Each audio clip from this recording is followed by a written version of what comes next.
Welcome, everybody, to another Unily Podcast. Okay, wait. Actually, no, I'm sorry. That's going in. We're not editing it. That's the opening. Oh, no, wait a minute. I'm not ready. Wait a minute. This is going to take me like 10 times to start. Welcome, everybody, to another Unily Podcast. I'm Caitlin Oriema.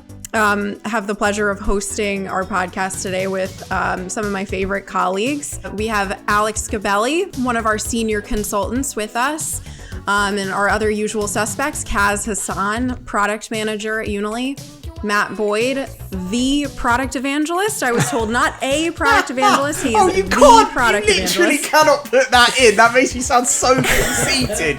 Cut. Start again. Which is why we're leaving it in. And then, of course, with us as well, we have Glenn Chambers, our SVP of Sales North America. He also asked me to make sure that we included that. The SVP. And I am also, and I have a new title. I am our head of pre-sales in North America now, so I'll also boast my title too. Thanks. So you might notice I have a different setting if you've been watching some of our other podcasts. I am in our Unily US headquarters today. I'm very excited to be back in our New York City offices in beautiful NoHo, Manhattan. So we'll be hosting from here, hopefully moving forward, instead of my tiny studio. And let's just start with going around talking about what everybody's doing. What is happening this week? Let's start with you, Alex. What's going on in your world? So tomorrow, I'm going into our offices in Ishing for the first time in 16 months. Wow. Yeah, I've booked my seat, and I'm going to meet some of the colleagues that have joined more than a year ago and I've never met. So hopefully we'll all get on. You know, we're doing pretty much okay remotely. So it should be pretty good. No idea what to expect, basically. Little freaked out, gotta be honest. It is weird going back for the first time, but you get used to it. We don't have a ton of people coming into New York City yet, but I'm looking forward to it filling out more. Yeah, I've already planned my outfit. I started a couple of weeks ago, so yeah, I'm ready. That's the hardest part. The best part. Shoes. Start with the shoes. How about you, Kaz? What's up? I went into the office on Tuesday. I've gone in a couple of times, but this was the first time I've been in that there were like a good number of people in, and Matt was in as well. It's the first time I'd seen Matt for a long time, and he doesn't look like how he looks virtually. And you still decided to join the podcast? Yeah. We'll turn this into a Matt Boyd roast. Yes, I'm up for that. I'm feeling it already. How about you, Matt? Just let it rip. What's going on? Feel free to rack on us. No. It's busy times. Busy times at the moment. Kind of, realistically, not really done much, outside of work, but we've been busy with the product lately. Just done the big mobile updates. It's still lots of people to kind of walk through and talk to about all of that. So that's keeping me on my toes. It's just busy times. Lots of good stuff happening, in the product team, and that's really been it for me. Nothing, outside of work that's exciting, at least anyway. Too busy evangelizing. Exactly. Yeah. Spot on.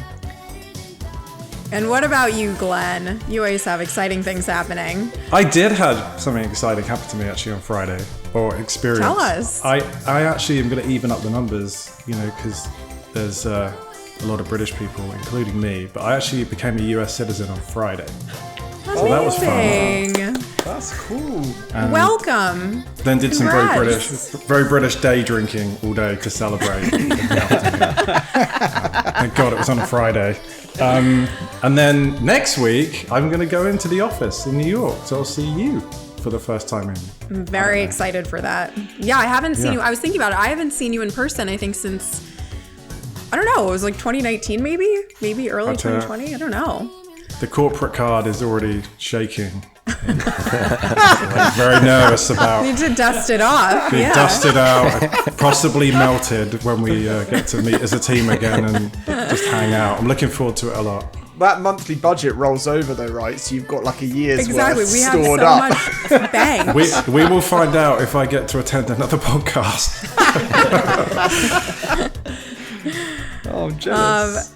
Well, on my end, I didn't have too much going on, but I was just complaining that I've been doing a detox this week, so I have some serious brain fog. I have brain fog from that, doing juices, and also allergies, but I can't complain because it's finally warm and really nice and sunny, which you could probably see in the background. So I'm excited about that. Makes for a happier work environment. A couple other things. Our Unite registrations. Hopefully you checked out the last podcast where we were teasing that. It is now fully live on our website where people are registering. They're flying in. Don't forget to register for your ticket. People on this call are going to be speaking. I'm going to be speaking. So make sure that you register and sign up and bring all of your friends, family, and colleagues with you. And today we're going to be talking about overhauling the employee onboarding experience, something that all of us on this call have a lot of experience with ourselves at Unily and elsewhere too. So we are going to be talking about your best experiences, your worst experiences. Before we get into the kind of meat of the topic, I wanted to ask everybody actually about think back to your first job you ever had. And I wanted to hear about what your onboarding experience was like for that job. So I'm going to go in order of how I can see everybody. Alex, what was your first job and what was the onboarding experience like for you? Yeah, I got a little worried when you were sort of talking about this, and I thought, I'm not actually sure there was any kind of onboarding experience. So my first job, I used to answer phones, and really, I walked in the front door, sat behind the desk, pointed at a bunch of different telephones where people had forwarded their numbers, essentially. So it was like a centralized answering service, and then said, just be polite when you pick up the phone. And then just as that person turned her back on me, 6 phones started ringing at the same time. And I had no idea what I was supposed to answer first or what I was supposed to do, and I was too ashamed to ask. And that was my onboarding experience. I did stay doing that job for a couple of years, but beyond that... Just not answering the phone. Just not answering the phone or kind Just of flying going... under the radar. Yeah. No, it was based on mood. Like, I liked the third one in the best. It tended to have the most polite callers on it, so I would always answer that one first. There was no guidance or anything like that. So, yeah, that was pretty much my first experience. Nice. How about you, Kaz? So I also don't think I had much of an onboarding experience, and mine was, I was like very young. I was working in sales in like a furniture store, and like furniture's not a thing you can really blag. But I do remember like very early on, I think my manager at the time had just gone into the back to get some forms to sign or like some of the admin-y stuff that you do with onboarding. And then there was a customer in the shop that just like came to ask me something, and it was like, oh, I don't know what to do. Do I just like say I don't know? Do I say I'm new? Do I go and get my manager? And like, it's amazing what you can blag when you actually put your mind to it. Has anyone ever been in like... Can I ask you something? I'm having an issue here with translation. What does that word blag mean? Fake? Like fake it? Oh, this it is means... Like you need gosh, to translate from UK to that? American. It's like... Yeah, You don't want to offend any of the salesy people in the room, but it's kind of like... We're used to it. Just go for it. pretending like you know what you're Sounds like talking about, right? Yeah. Okay. Well, that's like what we're doing now. That's one version. Got it. Okay. So blagging would be like, just like how much can I think quickly that will get me through this scenario and still fulfill and check the box. And it's a bit like, I've been in that scenario before. I don't know if anyone's had it. You know, you've been like shopping in the supermarket, and depending on what you're wearing, someone might come up to you and be like, hey, do you know what aisle the Oreos are in? And then you're like, do I tell them I don't work here? Or Yes. do you just do the polite thing and be like, make it actually, up. I think, make it up. It's like, so it's like, I think it's aisle 17. So if you go like left here and then right, and then you just go with it. So that's what I was doing on my first day. It's especially bad when you realize you're wearing an outfit that matches the like hideous uniforms of the employees too, and that's why somebody went up to you. I'm starting to pick up on a theme actually that we could probably go into more detail as we're talking more about the onboarding experience, but it's that fear of like admitting that you don't know something and seeing how long that goes on for if you don't like nip that in the bud. But how about you, Matt? What was your first job ever? Well, for the sake of the topic of today, I'm going to skip my first job ever just because it was like a Saturday job and all I did was haul around huge reels of carpet, and that's not really much onboarding required. Pick that giant piece of carpet up and move it over there. But my second job was a kind of frontline retail worker working in a men's clothes store.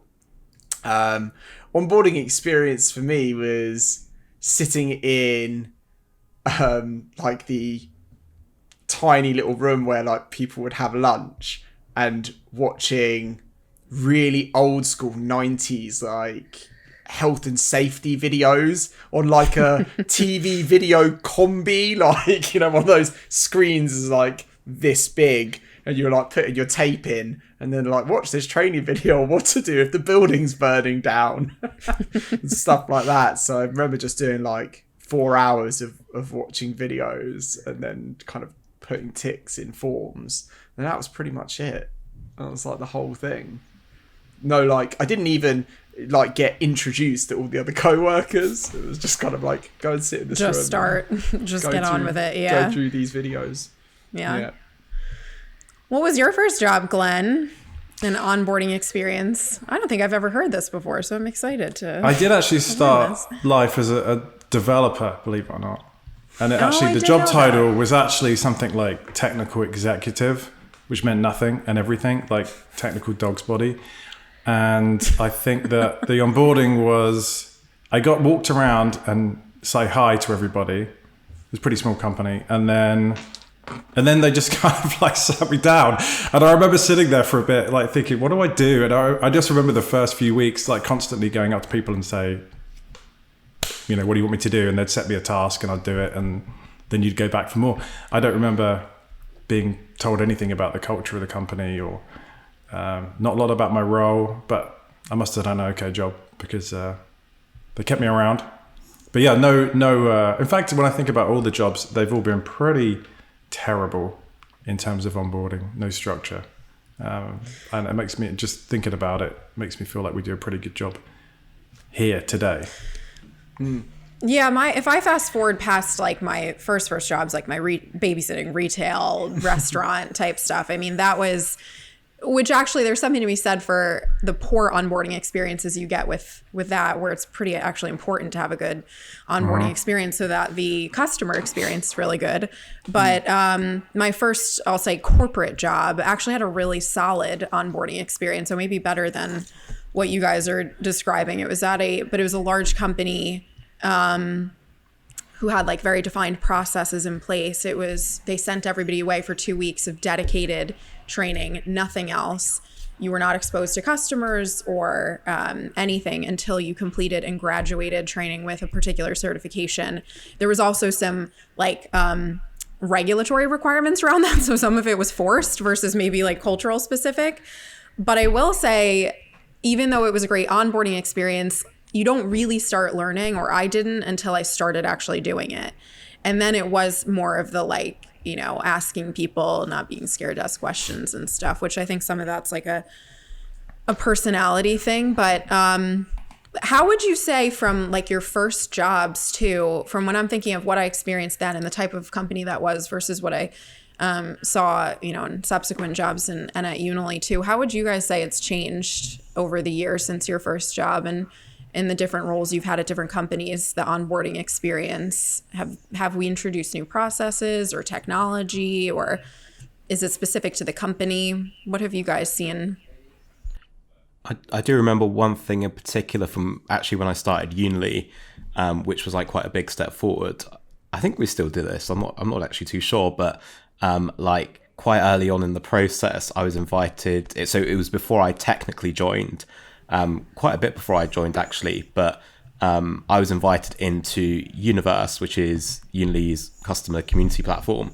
And on there's like, aside from all the guides on the product and stuff, there's all the social conversation between like clients and some like internal stakeholders and stuff. And I remember like scrolling and seeing like, oh, what conversation is going on, and getting like snippets into like suggestions people had and ideas and pain points and things that were going well. And that was like super insightful for me, because like there's only so much you can be like directly trained on, but kind of being able to like soak in a little bit as to like, what are the customers like, what conversation do people have, what challenges are people having. That was like quite a big step for me. So I was like, this is a thing. So I remember getting home from my job before I moved over and being like, oh, I'm gonna log on to Universe and see what the goss is today. I mean, that's interesting, because when you look at like the rest of the onboarding experiences that we talked about, I mean, I don't know if VHS counts as a digital onboarding experience, but nobody seemed to mention the kind of digital side of things. Certainly wasn't something that was a big part of the frontline, like onboarding in like a retail scenario for me. So that is quite a significant change, I guess, comparatively, Kaz, for your start at Unily, that the first thing you were granted access to was like an online portal, even pre-official start date, so you can get access to information, and I guess also experience the culture, right? Because it exposes culture, like the way in which Unily people are engaging with, interacting with their client base. Yeah, that's something actually I've noticed, actually thinking back to that experience I was talking about, and then noticing how it's changed over the years. Like, I wasn't onboarded into the culture of the company, and the company actually had a very, like, whether it was on paper or not, had a very like defined culture internally.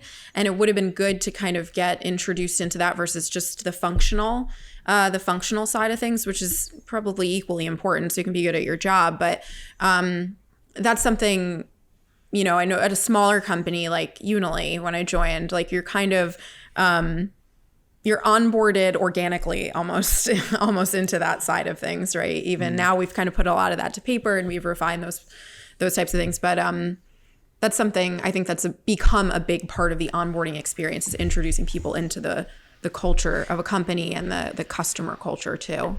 I think we're talking about onboarding, bringing people in, and I think cultural alignment to cultural value is really, really important to make sure that somebody kind of becomes a cohesive member of the team and really feels connected to what it is they do, and they're passionate, and they can feel that passion, bounce back from their peers and the people they interact with.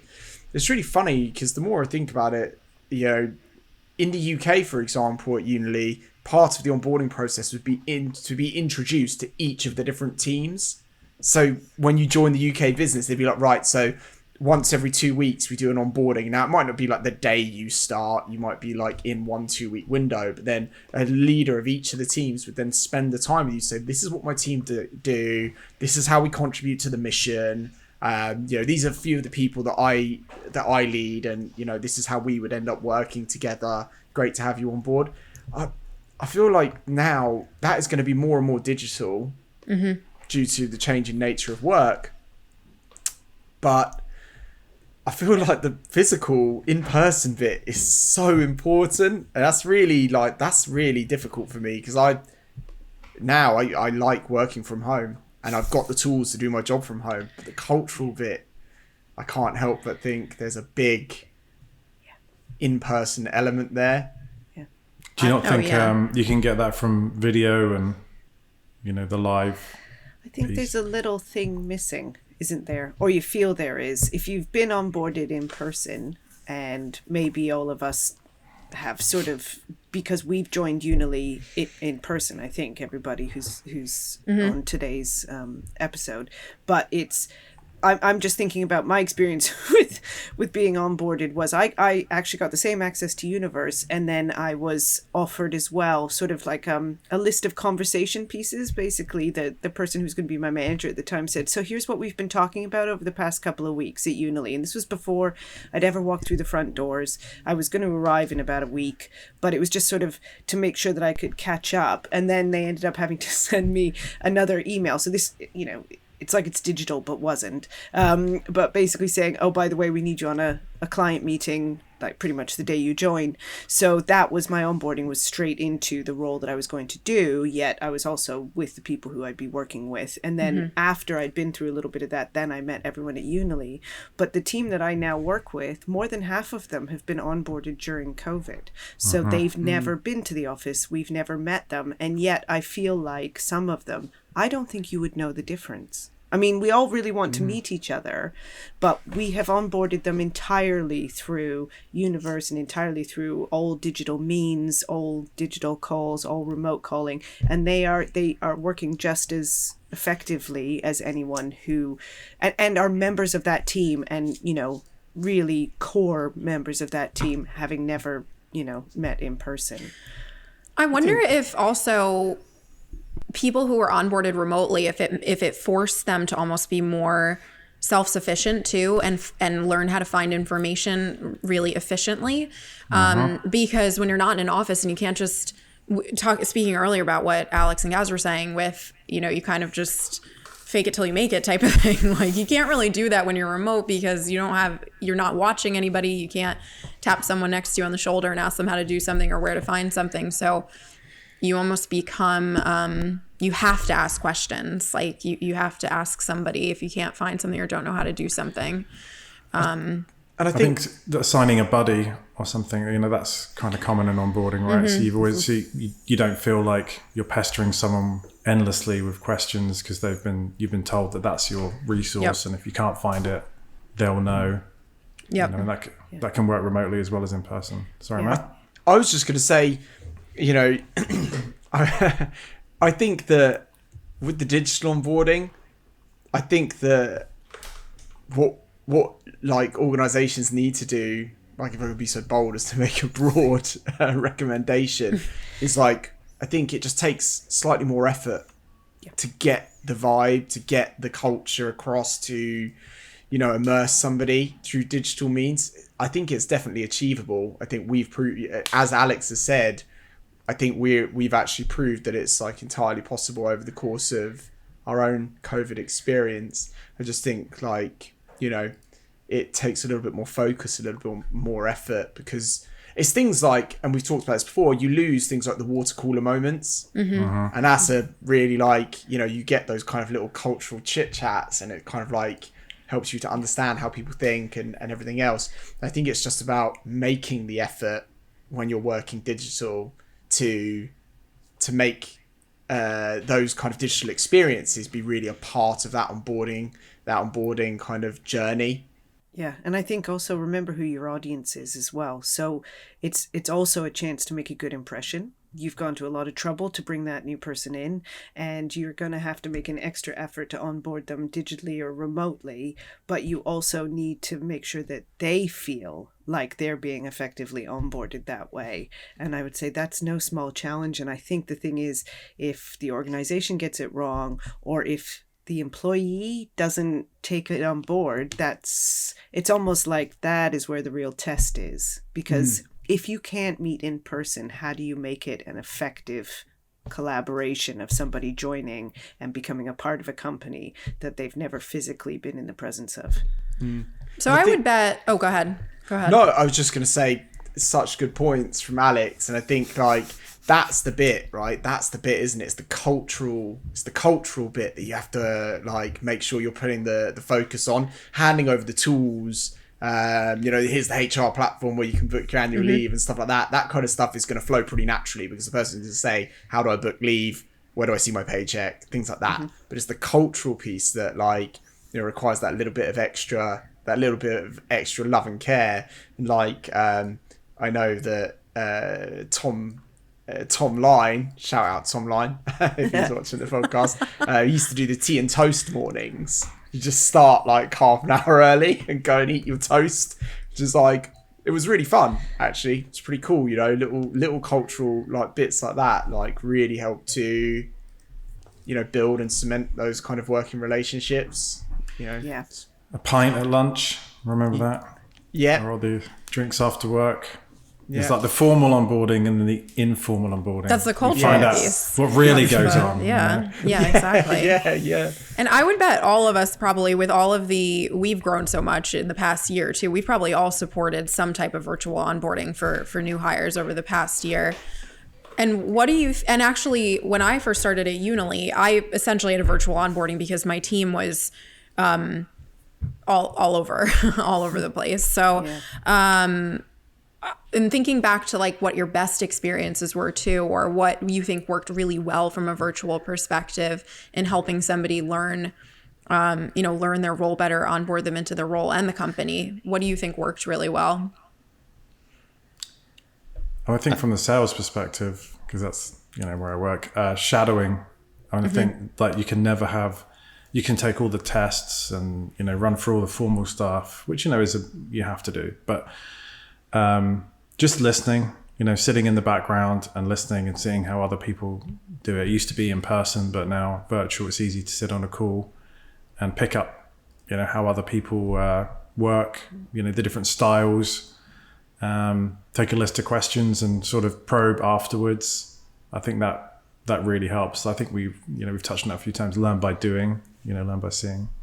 Yeah, it's almost like a case study in itself. You know, it's one of those things where so we onboard consultants, and it's one of those things where they get that opportunity to join more calls than they would have done if it were in person, to be honest. So they're able to like see a broader spectrum of what's going on in the company as a whole, but also they're able to kind of see how, you know, how do I handle a situation like that, and sort of park that in their brain and say, oh, okay, so this is part of the wider Unily culture as well, overall. So they're sort of seeing the way in which people are, and you kind of, I guess it reduces the risk a little bit. I mean, I might be speaking to my role particularly, where, you know, it is similar, I think, probably to your role sometimes, Glenn, where you got to bring it. You know, you're going to show up on screen and you're going to make somebody feel comfortable about what they're about to undertake, and they don't know anything.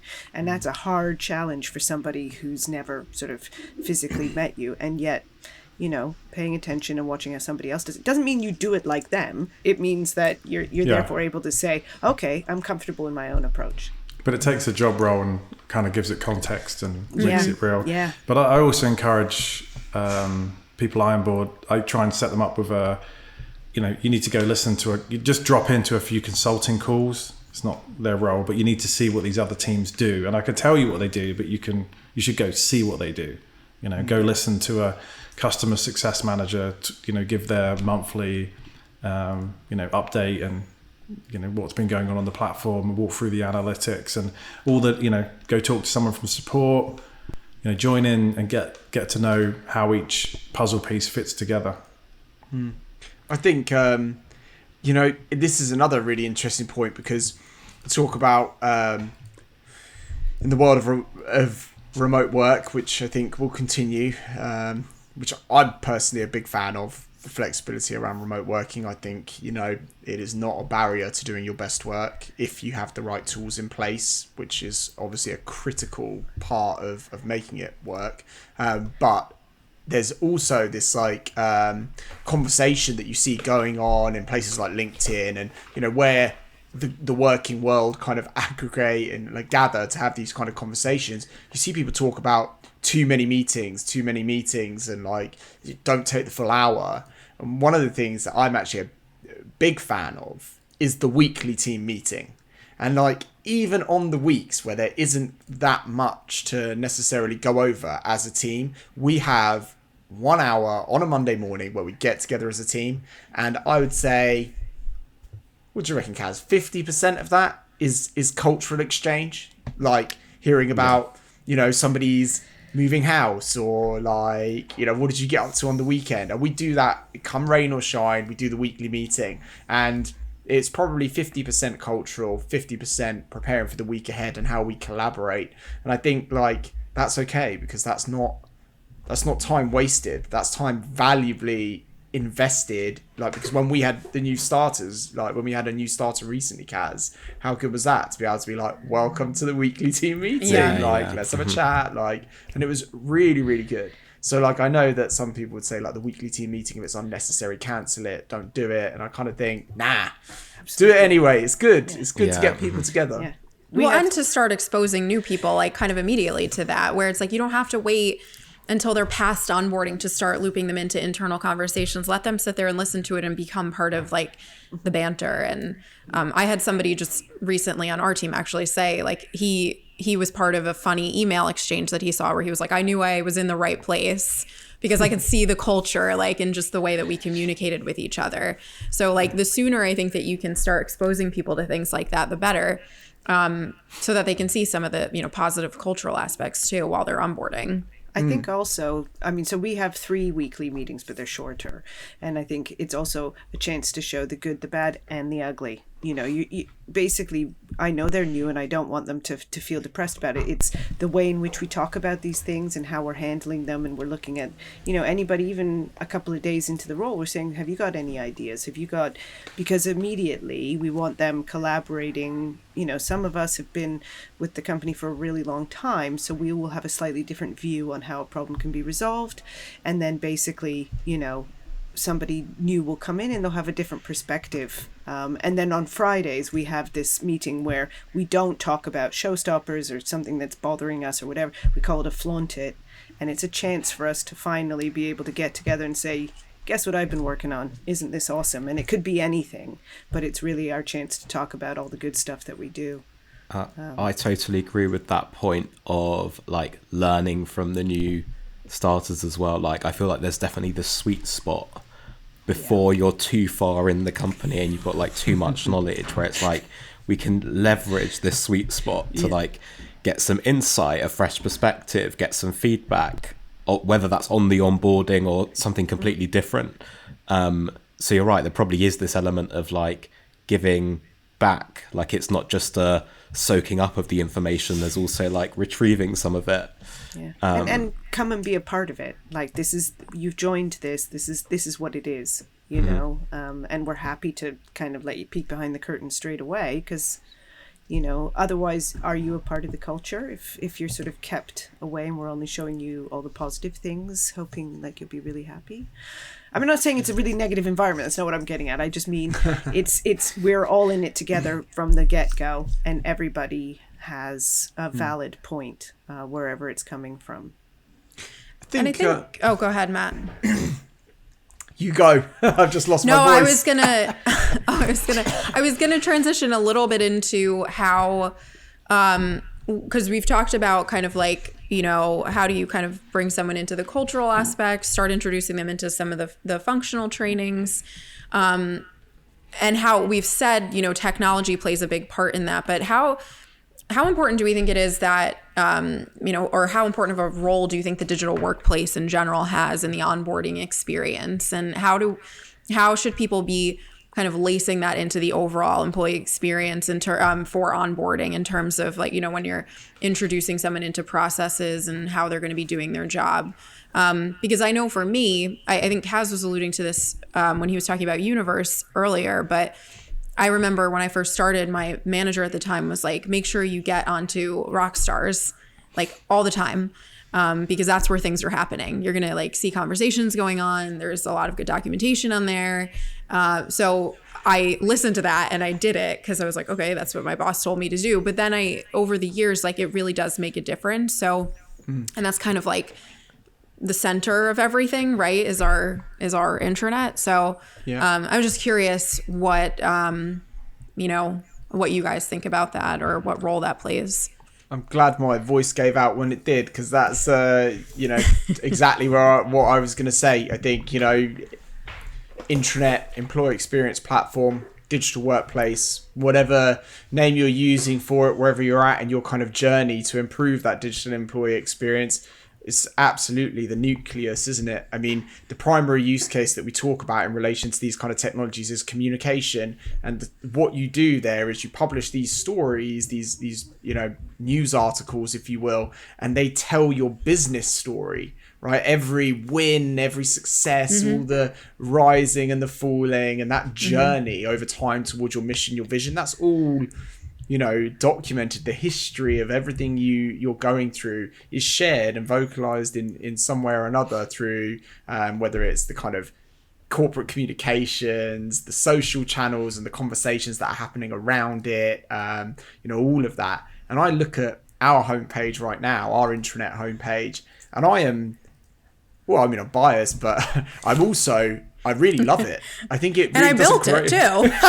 Well, I won't take all the credit, but no. Okay, shout out to Amber Saville for her excellent work on managing our intranet. But I mean, the truth is, I think it's a great representation of our culture, right? We've got our like sales win feed.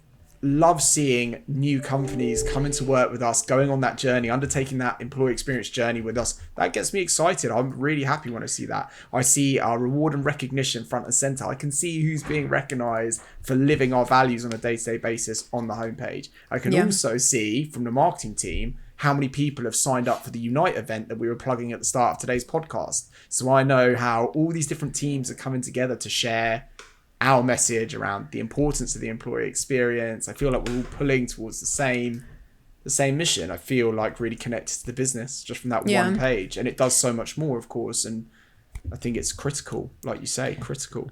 It's that connecting like the contextual dots, like we were talking about, like not just what you do in a straight line, but what everybody's doing and how that ties into what everyone else is doing. Yeah, I feel like that's like a bit underrated, like before we get too techie, because there's cool techie stuff you can do for onboarding that I think we'll come to, but like don't forget those basics.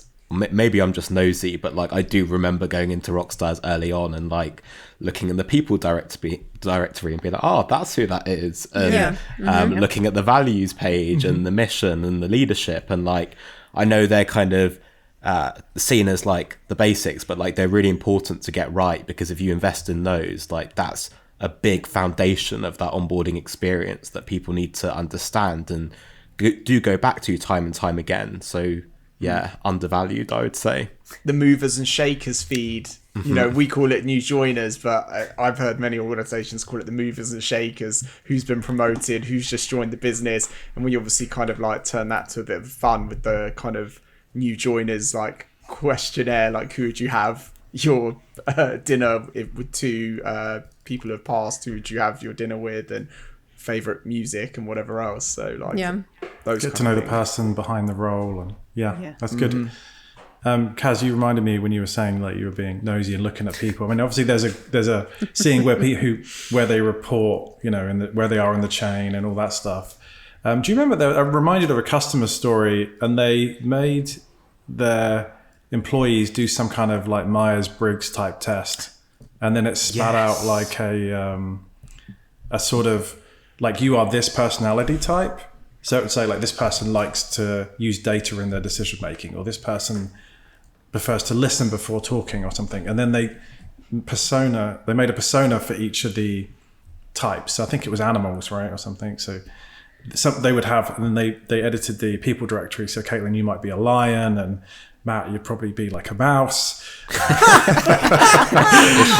I was wow, a lion. I'll take it. The animal, it was just a made up one, first one that comes to mind. No, but seriously, each animal meant something. But then when you went to, so if you looked at, I've got this meeting with this new manager I haven't met before, then, you can read about where they sit in the role, which department they work for. You can read about, on our intranet, you could read about like their interests and the fun stuff, learn to cower appropriately. And then you could also learn how to communicate with them as well, right? And their style. It gives you a better chance of success. And in a way, that's the kind of thing that's only available in a sort of digital environment. I mean, otherwise, how would you be able to accomplish? Well, I mean, I guess you could have like desk signs and people could wear T-shirts or something like that. But at the same time, it's nice giving that insight and sort of saying it takes both of these things to give it insight. And you do need a solid intranet for a good onboarding experience, because when you're, it's like, what do I say, drinking from a fire hose or whatever, you're meeting a million people a day, you're learning a million things a day. You need to be able to like take it in, but then reference back to something like a directory and being like, who did I just meet? And then you can click on their profile. And I'm doing that now because we're growing so fast and we're increasing our headcount. So I see names pop up in Teams or see somebody's on a CC on an email. And so I'm checking the directory and I'm getting their bio, and they're, like Glenn was saying, they're tagged skills or whatever. So I'm like, okay, yeah, that's who that is. And that's why they're included in this conversation or this meeting or whatever. So yeah, I'm always stalking the directory. You guys know that. I think I've mentioned that before. I think it's cool. It's good. I think it's good. I think, I've seen organizations as well do they do like these targeted homepages, right, where you get a specific homepage for just like a certain period of time, just after you join, and then like the homepage for those people gives them, here's how to get started with the intranet, like you're new to the business, first go and fill in your profile, because you think you're the only one doing the spying, but actually everyone's in the people directory spying, so make sure your stuff's up to date as well. Yep. So you do that, and then it kind of does a little 1, 2, 3 step. And then a lot of the articles, then it kind of removes things around like product and process, which you're maybe too new to really fully appreciate at this point, and fills it more with the cultural stuff. Like, here's our latest wins, here's some people who have changed roles recently, and kind of like gives you this tailored experience for a short period of time. It's kind of like, keep you focused on what it is you should be doing, which is really immersing yourself in the business at that point, not necessarily trying to work out what a change to a process means for your department when you've been there 2 days, right? So yeah, and to be fair, you can kind of tell from I know those sort of clients as well, and you can tell the ones that have actually invested in their kind of digital onboarding experience, because I think I know some of the clients that Matt's talking about. It's like the right sort of targeted experience. When I'm 0 to 7 days, I see these things, but when I'm 70 to 14 days, I see these things. When I'm like 30 to 60 days, like having that journey crafted out. And the thing is, like, a lot of HR teams will have some of that stuff lying around, or at least will have an idea of it. So I guess it's important to make sure that HR are joined up with the kind of digital capabilities and that they make use of them, so that when people do onboard, they see, we've spoken about some of the cool, fun, cultural stuff, but you've also, unfortunately, there are like administrative aspects or training aspects or upskilling aspects, and you don't want to drink from a fire hose. You want that stuff kind of incrementally teased in, and you can use the technology to your advantage to help with that stuff. Yeah. Go ahead, Matt. No, I was just going to say, because there's an interesting point about that, which is like when we talk about easing people in, I think one of the things that takes the longest when you join a new organization is to find your voice.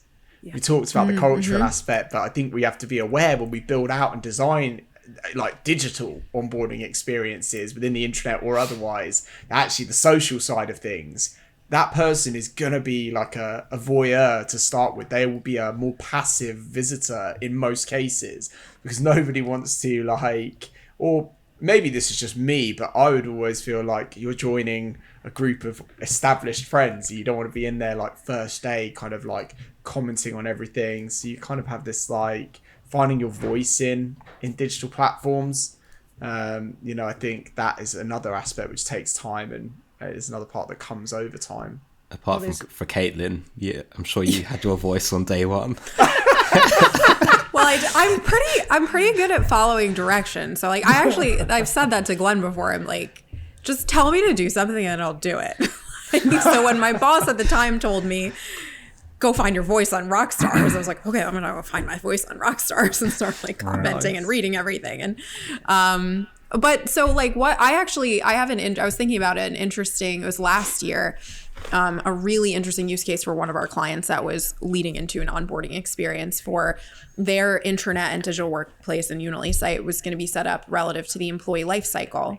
So unique experiences for onboarding. And then if you're, 5 years tenured in, what role and department, in the past year, do you guys have specific examples, or, I guess in your experience in general, of some challenges or concerns clients have faced and how they've kind of overcome it with different like specific setups? I know we talked about, targeted landing pages, experiences, and things like that. But what kind of specific features are they using to kind of solve for some of the onboarding challenges we were talking about?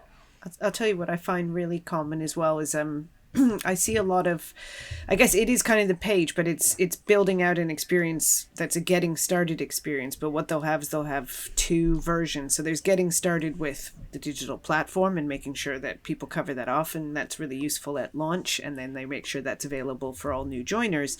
But there's that getting started with the company and whether this is something that, sometimes you join a company and it's not just about doing the same job you've done somewhere else, but you're in a new organization. Sometimes there's a whole other meaning. So I see a lot of guidance. This is where we're going. This is what we're doing. This is what it means to be a part of this company. And I think, quite often I also work with clients who don't consider that. And then you have to kind of raise it and say, well, if I was joining your company, what would I expect to see? So I haven't been here for 20 years or whatever. And then there's sort of a different whole aspect to it. They're sort of thinking, oh, okay, so how can we put some structure around that? And so we work through ways in which somebody could start at one point and pick up the pieces they need to pick up. It doesn't replace certain other elements. But I think the other concern that quite often comes up as well is, what are they going to do if they don't know what to ask? That whole thing going back to what we were all saying about our first onboarding experience and not being able to say, I don't know which phone to answer first. Ultimately, it's like, well, how would you express that remotely? How would you take away from that fear? How do you replace that? And I think, sure, there's social is an option, but number one, that's the last place that most new onboarding employees will go, is to that social conversation, because they won't have found their voice. And it's a little scary. So what can you do to encourage them? Can you put some FAQs somewhere? Can you put a sort of way in which they can get those answers without having to ask directly and put themselves out there? The rise of chatbots. Yeah. Big thing in sales. That people want to type a question in common language and get an answer. It's FAQs. It's the private, like we talked about the mentors, but like having something like Teams to instant message someone or a small group of people, rather than feeling like you're dumb, asking what you feel like is a common question. You don't want to be exposed. So yeah, having all of that. Yeah. Do you, Glenn, do you actually see, like, I'm always a little bit like, the chatbots, for example. Do you see that a lot? Like, when, because you obviously speak to a lot of organizations. You see chatbots coming up all the time? Yeah, I think though, when you just say, okay, what are your challenges? And they say something like, well, we can't find anything on our intranet. And then you sort of probe a bit further and you're like, what do you want? And they're like, well, we want it to be Google. And you're like, okay, that's $1 trillion company that's spent, the last 20 years refining that. So let's sort of figure out something.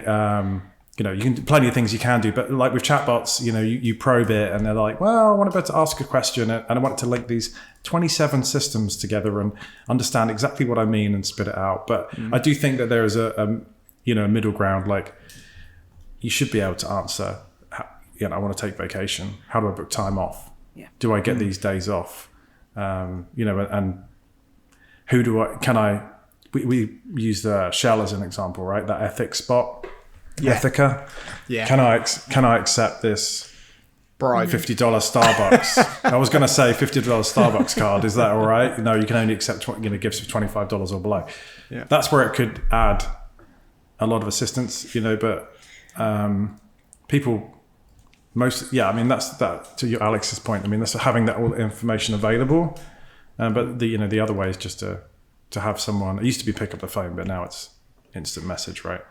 The other thing is I think because you should be able to, everybody is kind of like the client I was referencing is a very large company with all different types of employees, and they wanted to have a very tailored and personalized experience based on your tenure and your stage of onboarding, or what if you were entering into a new role or something. So and Kaz is probably familiar with who I'm talking about, but I think, even something as simple as your navigation and how you set up, like how people can navigate around your digital workplace or your intranet, things that will say, like highlighted featured links that will say, this is where you go for IT. This is where you go to request equipment. This is where you go if you want to learn more about how to navigate efficiently through our intranet.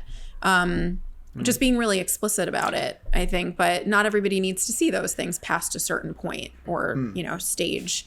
So I think that's super helpful too. I think the answer is it isn't just one thing. So when I'm asked, it is a combination of, potentially some version of a chatbot, kind of a place where you can ask a centralized question. Plus it's teams being able to feel like without having to pick up the phone. Not everybody's so good at that. Or maybe they'll call on Teams. So having that option, being able to find an FAQ, being able to search for something, have a really great integrated search that's not... And I don't mean like the kind of Google thing. I mean, literally being able to sort of go, oh, okay, so I'm in this position. I need to know these things, and having that sort of guidance there. And that's what makes that platform effective is having all those options. Because again, when you're finding your voice, you're not necessarily finding the same voice as the other person who's onboarding with you. You may not be the same. You may not want the same tools. You may have different approaches. And the most effective onboarding will be one that accommodates that. And that's the thing to consider is this isn't a one-word answer. This is multiple options, and people can choose different ones at different times.